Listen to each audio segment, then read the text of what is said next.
Deyir ki, İmam Hüseyn əleyhissalam xütbəsində bu ayəni oxudu. Vəl-mu'minun vəl-mu'minat ba'zuhum əvliya'u ba'z ya'muruna bil ma'ruf və yanhauna anil munkar.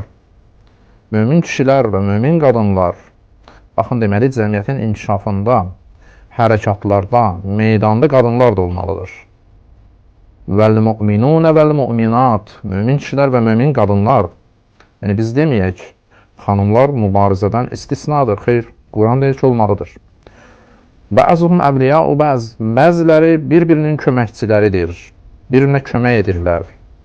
Nədə? Yəmuruna bil məruf, davamlı şəkildə olaraq yaxşı işlərə dəvət və pis işləri çəkindirməkdə. Deməli, kişilərlə eyni zamanda qadınlar da meydanda olmalıdır. İmam Hüseynlə eyni zamanda Həzrət Zeynəb də meydanda olmalıdır. Ona görə qətiyyən icazə verməyin kimsə desə, əgər məgər burada kişi yoxdur, qadınlar çıxsın meydana. Xeyr, Quran deyir ki, hamısı olmalıdır, ikisi də olmalıdır. Pis işlərdə çəkindirmə və yaxşı işlərdə dəvət prosesində bunlar da iştirak etməlidir.